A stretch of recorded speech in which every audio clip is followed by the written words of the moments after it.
Hello. Today is July 3rd, and the Divine Code reading is from pages 51 and 52. It's the categories of the deniers and deviators of the foundations of the faith.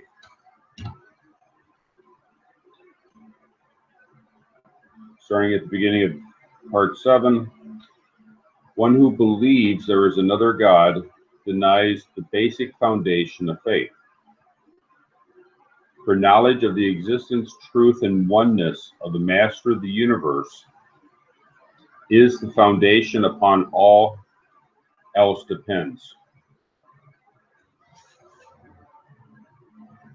Such a person is both a deviant believer, a min in Hebrew, and in the category of those who commit idolatry.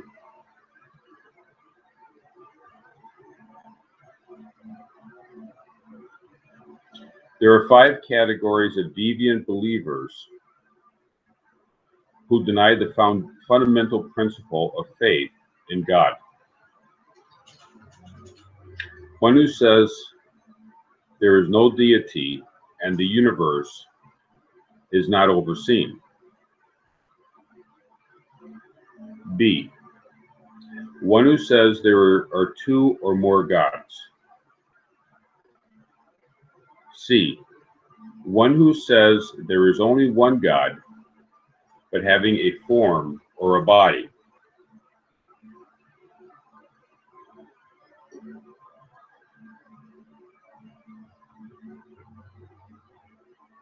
D. One who says God was not the only first existence and the creator of everything, but rather there was a continuously existing primordial matter from which God formed the world.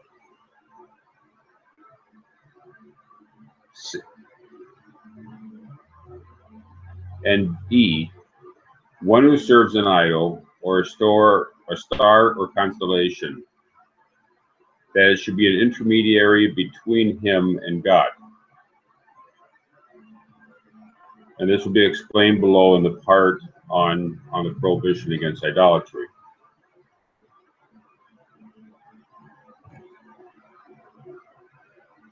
One who serves a star, an idol, or a star or a constellation, that it should be an intermediary between him and God. An intermediary, a shituth in Hebrew,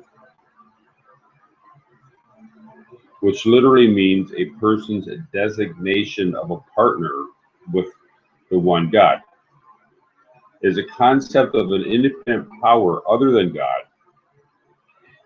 This is negated by Isaiah 44:24.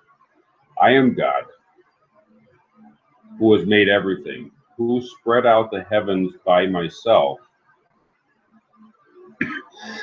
and firmed the earth of my own accord. And in Isaiah 43:10-13, understand that I am He, I and only I am the Lord, and there is no deliverer besides from me. When I act, who can reverse it? So all of these categories, or all of these are aspects of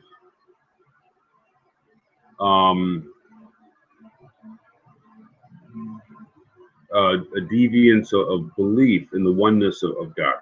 The oneness of God implies the opposite of all three of these things, or all 5 of these things.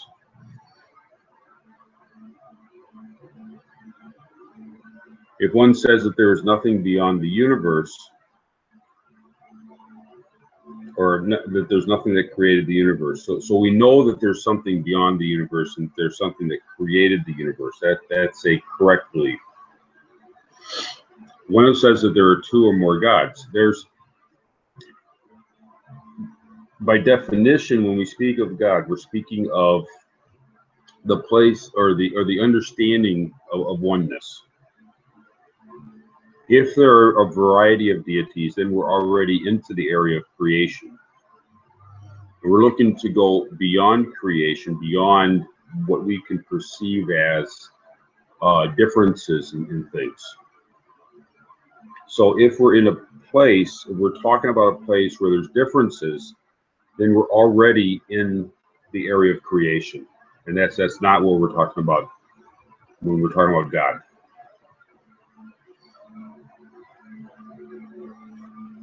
One who says that there is only one God but having a form or a body, that also, if there's a form or a body, then by definition it's limited. Because otherwise that's the definition of a form or a body, is that it's limited. And there are things outside of it, because otherwise you wouldn't be able to define it as a entity. And if something is defined as an entity, by definition, it's not beyond creation.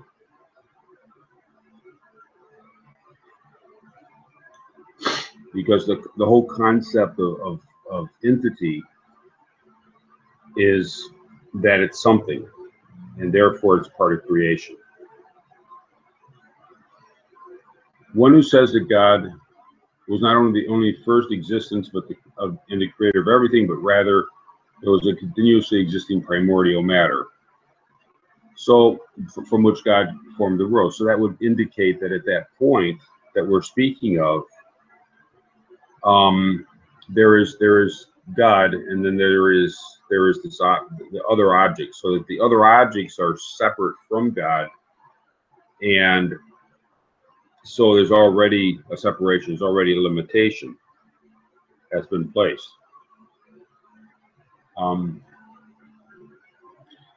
And the belief that one should serve an idol that's an intermediary is the idea that there's that would imply the things within the created world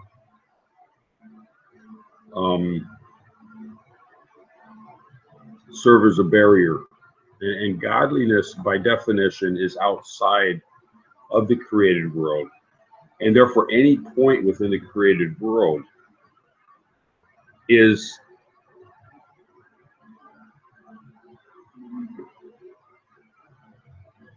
capable of interacting with God, basically the same as any other point within the created world. It's just these are matters of definition of what we speak of when we speak of God is outside of the created world. There exists God outside of the created world, and anywhere we're talking about differentiation, we're talking about order within godliness, then we're talking about something within creation. And it is possible to talk about order and differentiation, but we have to remember that when we're talking about God, we're talking about something that's actually beyond these things. As humans, we utilize these understandings because it's how we comprehend it, but we have to, as humans, as capable of free will and capable of intellectual thought, we have to realize that God is beyond all of this, beyond these simple ideals.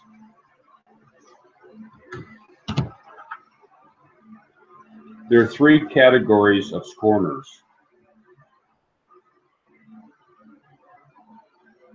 One who says that there is no prophecy at all and no communication of knowledge from God to the hearts of individuals.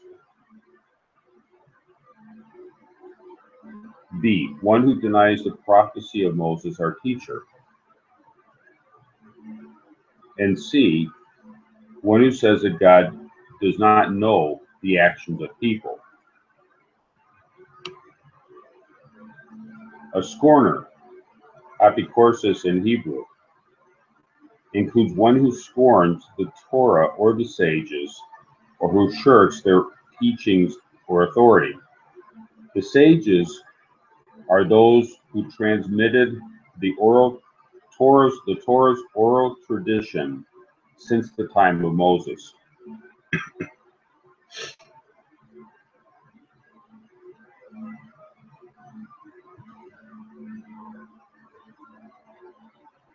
So the belief that God interacts with humans, and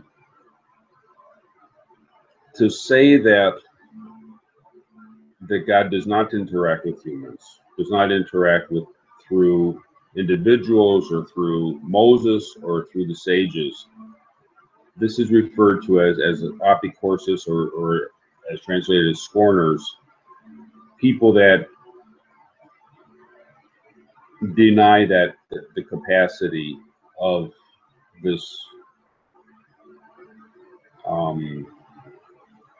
called specific divine providence, or specific revelation to people.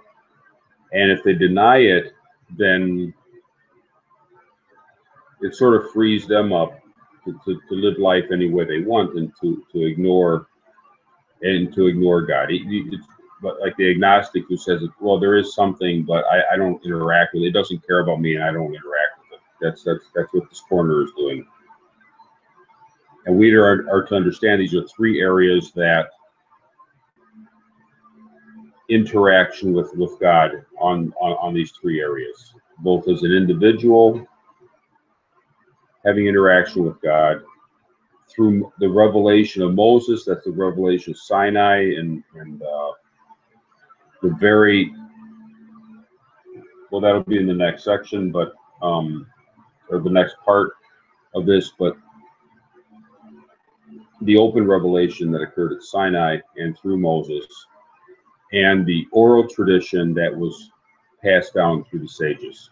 These are the three areas that we have to understand that godliness interacts with humans. There are three categories of deniers of Torah. First, one who says the Torah's commandments are not from God. Even if he observes some or all because they seem logical to him. Even if he says that these commandments came from Moses himself, that's from Moses' own intellect, but not as commandments from God.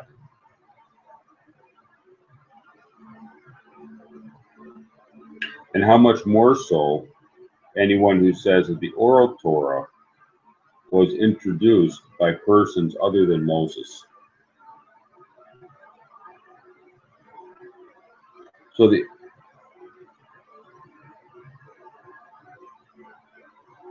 what's important about Moses is not Moses.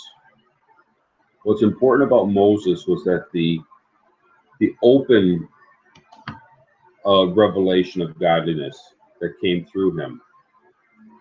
It wasn't as normal prophets or as individuals that the interactions come in a foggy manner, in a manner of metaphors and sort of like in a dream state, or through intellectual putting the pieces together. That can be for other people. However, with Moses, it was open revelations. Therefore, if a person says that the revelation of Moses was something that he came up with, that he figured out himself, he's a very smart person, he figured out himself, that would be considered a denier of Torah. And that would also include the oral Torah.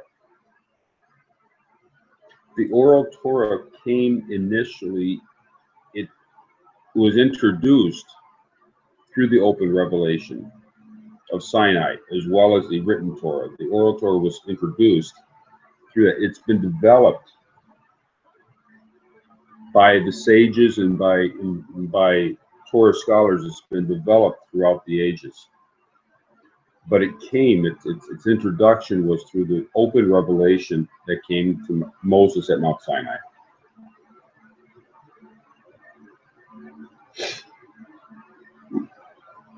One who says that the written Torah and its commandments were from God,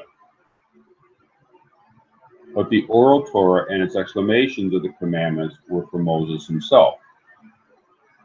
That's what was being said in the commentary before, was the we have to understand that, yeah, the oral Torah was part of the revelation, the open revelation that came to Moses. It's been developed through intellect, but it's Genesis. It comes from that open revelation. And see, one who says that God replaced any of his commandments he gave through Moses with another later commandment, or that his original Torah and its commandments were later nullified. Included in these who say that the first Torah, which was given to Moses, was true and from God, and was later nullified or changed.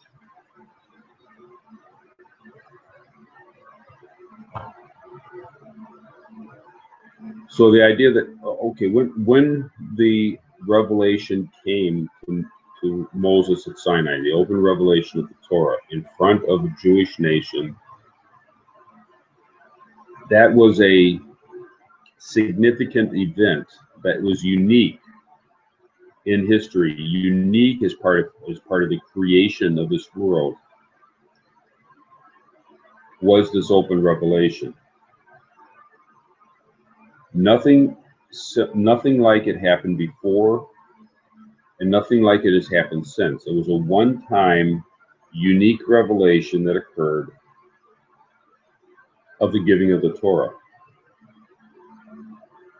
Before there was commandments, there was interaction with God, but not the same as the Torah at Sinai. And afterwards, there's been interaction with God, and there's been development, but nothing on the level that would compare with the revelation of Sinai. The revelation of Sinai is a one-time event. And so people that might say that, well, it was just part of something that happens over and over again, you know, oh, then we have the prophets, or we have other religions that came up, whether it be, you know, this person or that person that claims to have a unique prophecy that overwrites it, or there's beliefs that something happened, but then it was later changed, that the Torah was later changed. There's some religions that believe that. That is in the category of being a scorner of Torah.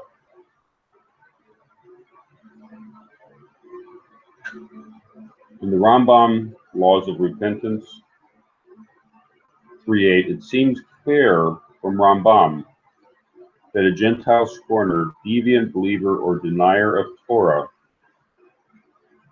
does not believe in Moses' prophecy with all details. So it is impossible for him to be truly observing the Noahide Code in accordance with Rambam's text in the Laws of Kings 8:11. So anybody who's in these categories that was in today's divine code reading, anybody who's in those categories is not properly interacting with the Noahide Code and would not be considered among the pious of the nations of the world. They can be intellectual, they can be believing in different religions, but they're not following the Noahide path. Thank you.